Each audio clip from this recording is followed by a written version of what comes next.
di sini kami kelompok 2 yang membahas sejarah ekonomi, di mana yaitu ada saya Luis Fernando, teman saya Yohan Irfan Sibarani, dan Muhammad Gilang Andrean.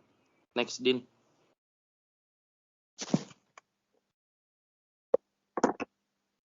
Pemerintah Orde Lama, masa pasca kemerdekaan 1945 sampai 1950.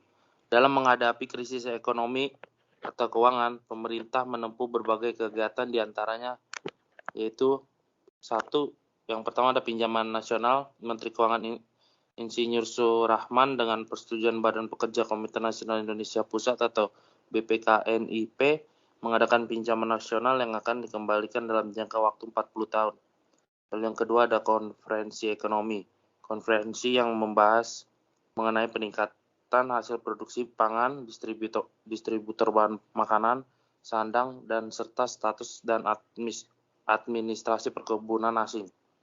Yang ketiga ada keikutsertaan swasta dalam pengembangan ekonomi nasional, mengaktifkan dan mengajak partisipasi swasta dalam upaya menegakkan ekonomi pada awal kemerdekaan. Yang keempat ada nasionalisasi di fase bank menjadi Bank Negara Indonesia.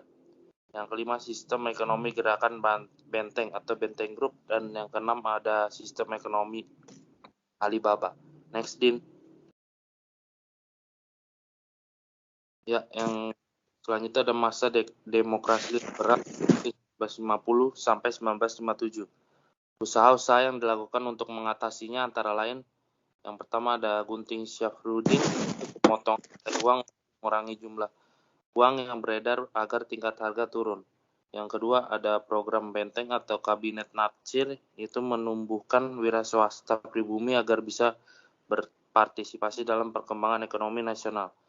Lalu yang terakhir ada pembatalan sepihak atas hasil-hasil KMB, termasuk pembubaran Uni Indonesia Belanda. Dan selanjutnya akan dibacakan teman saya.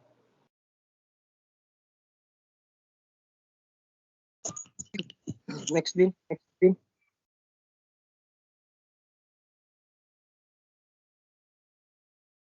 Masa demokrasi terpimpin tahun 1959 sampai 1967.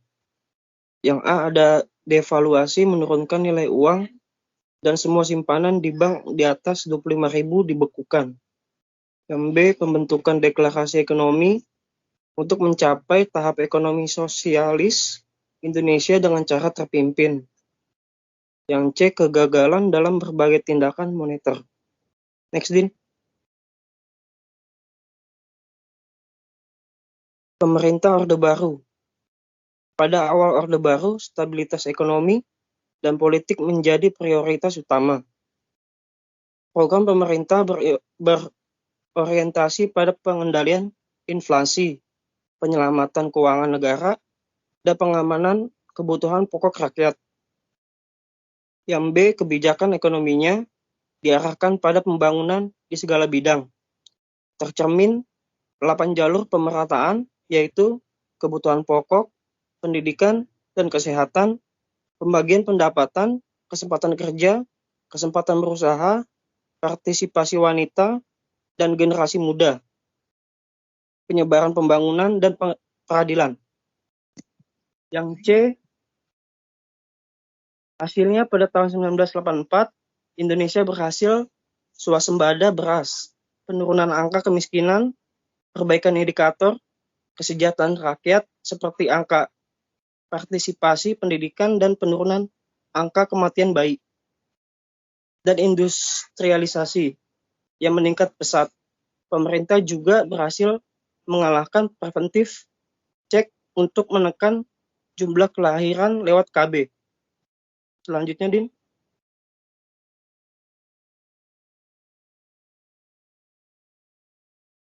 Yang D, namun dampak negatifnya adalah kerusakan serta pencemaran lingkungan hidup dan sumber-sumber daya alam. Perbedaan ekonomi antar daerah, antar golongan pekerjaan, dan antar kelompok dalam masyarakat terasa semakin tajam, serta penumpukan utang luar negeri. Selanjutnya akan dibacakan oleh Gilang.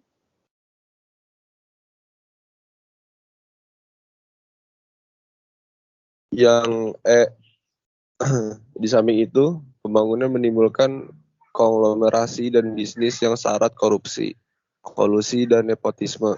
Pembangunan hanya mengutamakan pertumbuhan ekonomi tanpa diimbangi kehidupan politik, ekonomi, dan sosial yang adil. Yang F, sehingga meskipun berhasil meningkatkan pertumbuhan ekonomi, tapi secara fundamental pembangunan nasional sangat rapuh. Akibatnya ketika terjadi krisis yang merupakan imbas dari ekonomi global, Indonesia merasakan dampak yang paling buruk. Harga-harga meningkat secara drastis, nilai tukar rupiah melemah dengan cepat, dan menimbulkan berbagai kekacauan di segala bidang, terutama ekonomi. Terima kasih.